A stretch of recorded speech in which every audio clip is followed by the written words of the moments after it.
আজকে আমরা দেখব বিশ্লেষণ প্রথম তিমোথী 6:12 থেকে আজকে আমরা দেখব, যেখানে আমাদেরকে বলছে যে বিশ্বাসের মধ্যে ভালো মতন আমরা যেন এগিয়ে চলতে পারি, বা বিশ্বাসের মধ্যে ভালো মতন আমরা যেন গেঁথে উঠতে পারি। বিশ্বাস সব জায়গায় বলে বিশ্বাস বিশ্বাস বিশ্বাস, কিন্তু আজকে আমরা দেখব প্রথম তিমোথী 6:12 বিশ্লেষণ, তাই তো। প্রথম তিমোথী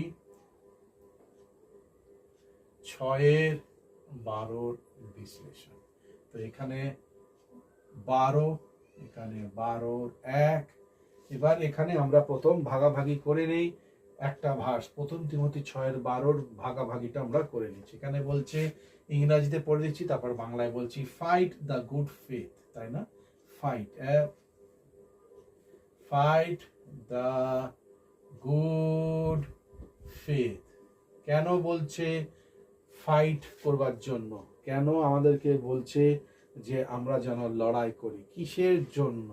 বিশ্বাসের জন্য আমরা যেন লড়াই করি। মানুষের সাথে না, কার সাথে, কি ব্যাপার, সেটা নিয়ে আলোচনা করব। 2 নম্বর পয়েন্ট বলছে ফর ট্রু ফেথ, সত্যের বিশ্বাসের জন্য আমরা যেন লড়াই করি, তাই তো। আচ্ছা, 3 এখানে কি বলছে? 3 নম্বর বলছে হোল্ড টাইটলি। কি টাইটলি? কি মানে আমাদেরকে বলছে ধরে রাখো। কি নিয়ে ধরে রাখবো? বিশ্বাসকে ধরে রাখতে বলেছে। তার বিশ্লেষণ আমি একটু বাদে করে দিচ্ছি, ঠিক আছে। 4 এখানে বলছে ইটারনাল লাইফ, শাশ্বত জীবন। কোথায় শাশ্বত জীবন? কিসের শাশ্বত জীবন? সেটা নিয়ে আমরা আলোচনা করব। 5 কি বলছে? গড হ্যাজ কল্ড ইউ, সদাপ্রভু তোমাকে, আমাকে, সকলকে, কোথায়? সকলকে আহ্বান করেছে। কার মধ্যে? প্রভু যিশুর মধ্যে সবাইকে আহ্বান করেছে। 6 কি বলছে? 6 বলছে উইচ ইউ হ্যাভ, যেটা তোমার কাছে রয়েছে। কি রয়েছে? Declare so well. 7 যেটা কি বলছে? ডিক্লেয়ার, যেটা আমরা নিজের জীবনে ডিক্লেয়ার করেছি, বা যেটা আমরা নিজের জীবনে নিয়ে চলছি বা চলতে বলেছে। যদি ডিক্লেয়ার যদি না করে থাকি, করতে হবে। Which you have declare so well. তো এইবার এইটার আমরা দেখব, চেষ্টা করব এর বিশ্লেষণ। প্রথম তিমোথী 6:12 কি বলছে? Fight the good faith. যখনই হবে এর বিশ্লেষণ, এটা হয়ে গেল হেডিং। কি হেডিং?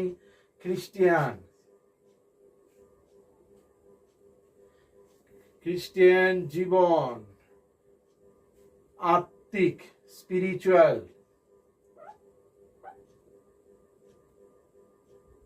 স্পিরিচুয়াল ব্যাটেল, তাই না?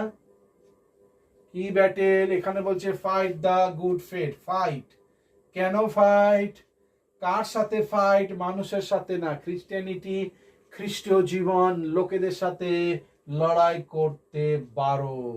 কিসের বিষয়ে লড়াই করতে বারণ করছে? বিশ্বাসের জন্য। তাহলে কার সাথে বিশ্বাস ব্যাটেলের মধ্যে করতে বলেছে? দিয়াবল। যখনই খ্রিস্টের মধ্যে আসবো, তখনই দিয়াবল আপনাকে আমাকে পছন্দ করবে না। এর জন্য বলেছে খ্রিস্টিয়ান লাইফ স্পিরিচুয়াল ব্যাটেল, খ্রিস্টীয় জীবন আত্মিক যুদ্ধ, তাই না? তারপর এইটার বিশ্লেষণ দেখি। ফলস টিচিং, কিসের যুদ্ধ?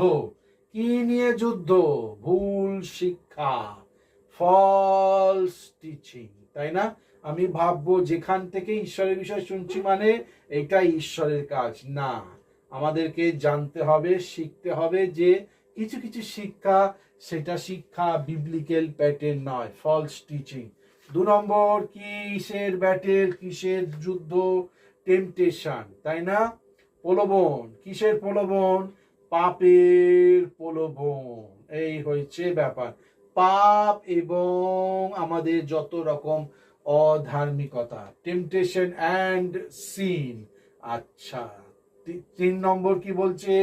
আত্মিক জীবন বা আত্মিক পজিশন। আত্মিক পজিশন বলতে প্রভুর মধ্যে আমি যদি গেঁথে থাকি, কি আসবে? টেম্পটেশন, প্রলোভন সর্বদা আপনার এবং আমার জীবনে আসবে। তো সেইটা যেন না আসে, আমাদেরকে পবিত্র বচনকে ধরে থাকতে হবে। ক্রিশ্চিয়ান লাইফ তার মানে কি? আত্মিক যুদ্ধ, স্পিরিচুয়াল যুদ্ধ। কিসের যুদ্ধ? 1 নম্বর হয়েছে ফলস টিচিং, ভুল শিক্ষা, শিক্ষাটাকে বেঁকিয়ে মুড়িয়ে আলাদাই কিছু মানে জানাচ্ছে, শেখাচ্ছে, সে একটা যুদ্ধ। টেম্পটেশন, আমাদের পাপের, ব্যক্তিগত পাপের, যেরকম কি পাপ? চক্ষুর অভিলাষ, জীবিকার দর্পণ এবং যত রকমের ইচ্ছা, যত রকমের চাহিদা, সেখান থেকে আমাদেরকে বেরোতে হবে। আর স্পিরিচুয়াল অপোজিশন মানে স্পিরিচুয়াল পজিশন। স্পিরিচুয়াল পজিশন বলতে যা যা কিছু আত্মিক জিনিস যেটা রয়েছে সেইটার বিরুদ্ধে দিয়াবল আপনার এবং আমার সাথে যুদ্ধ করবে। এইটা হয়েছে। তারপর এখন আমরা দেখব, এখানে আমরা দেখব কি বলছে, লেহো of eternal life। তার মানে কি? যেন আমরা যেন ধরে থাকি। কি ধরে থাকি? শাশ্বত জীবন। কেমনি করে ধরে থাকবো? বাক্যর মাধ্যমে। বাক্য যখনই পড়ব, যখনই আমরা মেনে চলবো, ওইভাবে আমরা ধরে থাকি। তারপর এখানে কি বলছে? এখানে বলছে প্রত্যেকটা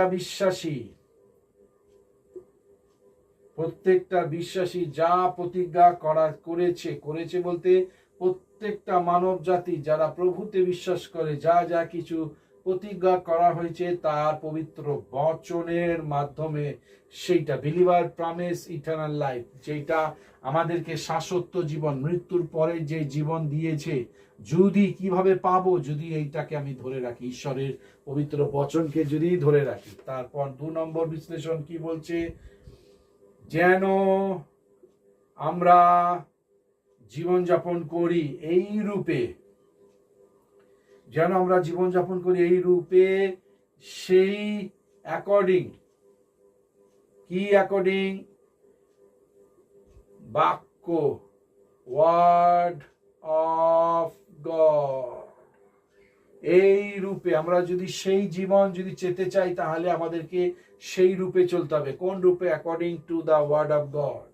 নেক্সট বিশ্লেষণ কি আছে? আমরা যেন সেই হিসাবে চলি। কোন হিসাবে? পবিত্রতা, হোলিনেস, ধার্মিকতা, পবিত্রতা, ধার্মিকতা এবং ফেথফুলনেস, বিশ্বাস্ততা।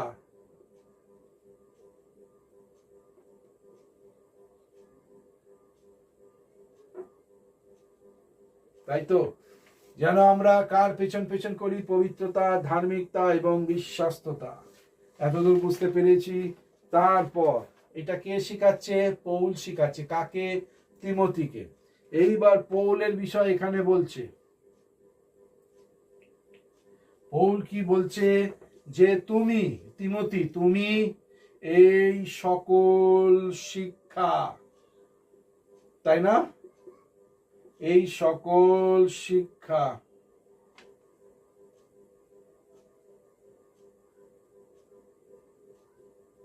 যেন তোমার মণ্ডলী কে শেখাও। তিমোথীকে বলছে যেন তুমি যেন এই সব শিক্ষা যেন তুমি তোমার মণ্ডলীকে যেন শেখাও। কি শিখতে বা কি শেখাতে বলছে? 1 নম্বর বলছে, আবার এখানে বলছে ফাইট, যুদ্ধ। কিসের জন্য? আত্মিক বৃদ্ধি এবং আত্মিক যুদ্ধর জন্য। তারপর কি বলছে এখানে? যুদ্ধর সাথে সাথে আমরা যেন ধরে রাখি। কি ধরে রাখি? ঈশ্বরের পবিত্র বচন, ওয়ার্ড অফ গড, পবিত্র বচন ধরে রাখি। আর 3 নম্বর বিশ্লেষণ কি? যখন পবিত্র বচন ধরে রাখবো, স্ট্যান্ড, যেন আমরা দাঁড়িয়ে থাকি। কিসে? মানে বিভ্রান্ত যেন না হই, যেন বুক পিটিয়ে আমরা যেন ঈশ্বরের পবিত্র বচনের মধ্যে যেন এগিয়ে চলতে পারি। এই হয়েছে বিশ্লেষণ প্রথম তিমোথী 6:12। Faith, fight the good faith. কিসের ভাবে কার সাথে ফাইট করব? মানুষের সাথে না, আমাদেরকে বলছে না মানুষের সাথে ফাইট করতে, কিন্তু দিয়াবল, অন্ধকারের শক্তি, যখনই আমরা খ্রিস্ট সন্তান হই আমাদেরকে কি করে? দিয়াবল মাঝখানে চলে আসে, ঈশ্বর এবং আমার মাঝখানে চলে এসে চেষ্টা করে আমরা যেন সেখান থেকে দূরে সরে যাই। তারপর কি বলছে? For true faith. True faith বলতে কি কি আসছে? সত্যের বাক্য, কিন্তু এখানে ব্যাটেল রয়েছে কিসের? ভুল শিক্ষা, টেম্পটেশন, পাপ এবং স্পিরিচুয়াল পজিশন, স্পিরিচুয়াল আত্মিক পজিশনের মধ্যে আমাকে বারবার ফেলে দেবে। তারপর কি বলছে? লে হোল্ড অন ইটারনাল লাইফ, আমরা যেন শাশ্বত জীবনকে চিন্তা করে যেন ধরে রাখি। তাহলে সেইভাবে কিভাবে ধরবো? বিলিভার্স প্রমিস ইটারনাল, শাশ্বত জীবন। তারপর বলছে কি? Must live in a way according to the word of God, যেইভাবে পবিত্র বচন বলেছে সেই অনুসারে আমরা যেন জীবন যাপন করি।